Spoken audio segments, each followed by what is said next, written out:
Hello, I'm Douglas Shipton. I am from North Belford, Saskatchewan, Canada. I used to live in Thailand.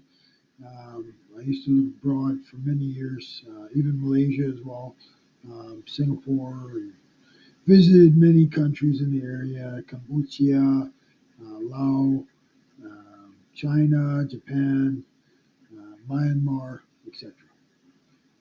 I came back home a few years ago because of the strange attacks that have progressed in the last 5 years into a state where I can no longer work. I was a teacher and a businessman. Um, Anyways, so here's what's happening.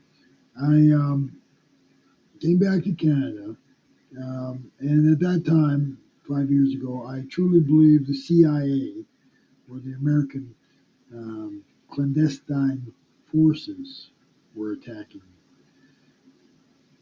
It does not appear to be the case. The reason is because my attackers keep talking to me, and they have explained to me, how is it we're attacking you under salt water and can still talk into your ear?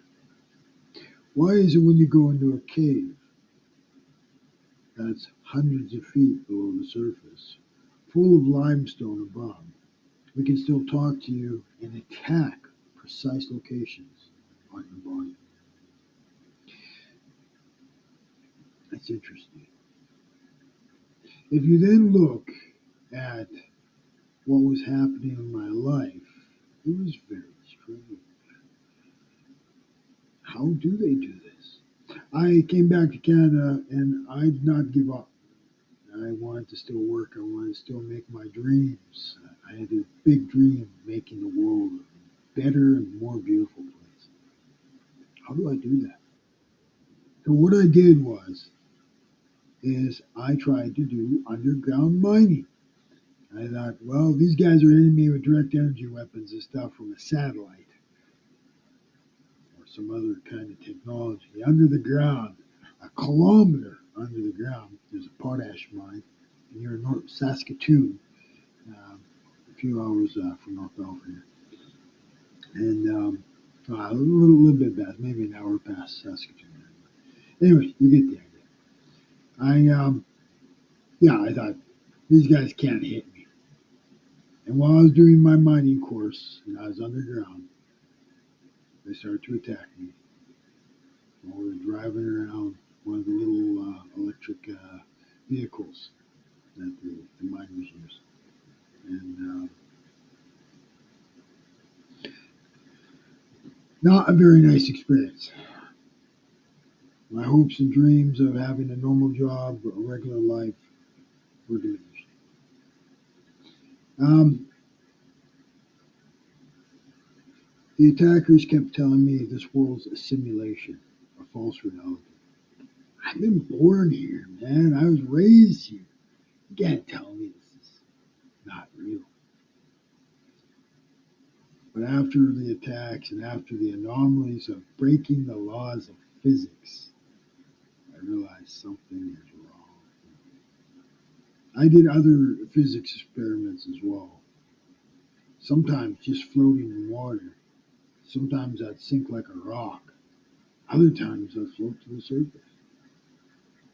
That doesn't seem very sufficient, though, does it? But it does give you some kind of leeway that something is off. How can gravity make me sink one day and then a few hours later I'm floating like on top of the water as easy as can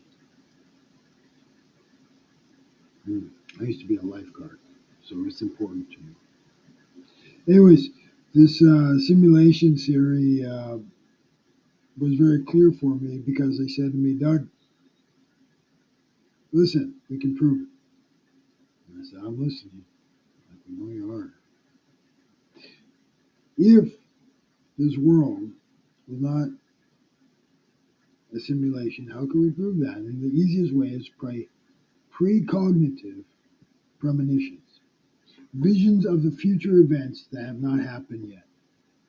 In doing so, these events are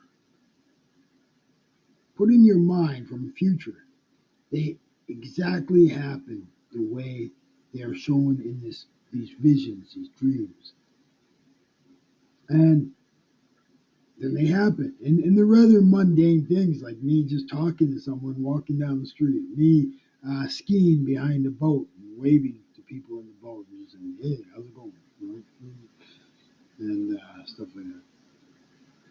I lost one of my tooth, by the way, because of the stupid attacks that happened. And I can't afford to get a new one because I can't work. And, sadly, the Canadian disability might give you a little bit of money to survive every month, but it's very little. And you need $3,000. I talked to the dentist just to fix that one tooth. And I don't have any close to that much money. So, anyways, oh well. You gotta get one or two. Oh well. Simulation theory.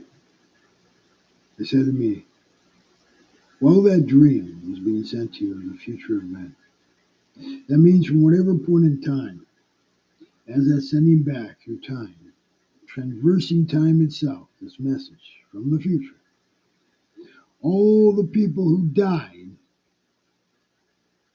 come back to life. They're rising from the dead as that message goes back in time to your current state. Does that make sense? I said, no, not at all. And I said, but it does if you're in a simulation. And I'm like, right? A simulation. Then it makes sense. I'm like, yeah, then it makes sense. And they said, as that message transverse time, the entire universe, our solar system, our galaxy within galaxies, and the universe itself starts to rotate in reverse. The sun and moon and the earth start to go in the opposite direction, unless there's a wormhole.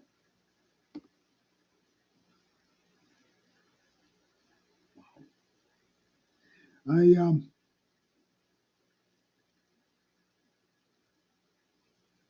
I've been certain they were correct because they had been sending me these premonition dreams since I was a child. I thought I was psychic when I was a kid. It just didn't seem to work out. Like I never guessed the lottery numbers, so I kind of sucked at it. One day, maybe one day, I'll get the lottery ticket numbers and I'll get my big win. I decided to try to make my big win doing actual work, building innovative products and stuff like that. ATIS, ATIS, snakebite. There's an article on my friend's website, Christoph Wirat. He's a professor, and he allowed me to post up an article on me and my ex-wife's um, snakebite project. Uh, Again, just showing you the kind of research I used to do, so you can take me hopefully serious enough to know that I'm not just some crazy guy. Maybe a bit eccentric. Wishing you all a great day. My experiences every day have been absolutely horrendous.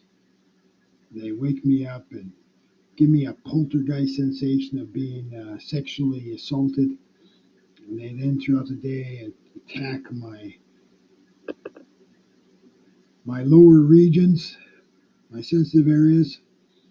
And they do this all throughout the day. And then once in a while, they even move my own hand and slap me in the face and things like this. And we're not talking just gentle. I mean, sometimes they pick up a weapon and start hitting me. It's pretty wild. They say that there's some kind of fight on the other side, and they're connecting left hemisphere, right hemisphere, and they're fighting each other and stuff like this. And I'm the guy in the middle who gets the poop beat right out of me. I probably look mentally handicapped to most people. But I assure you, I am not.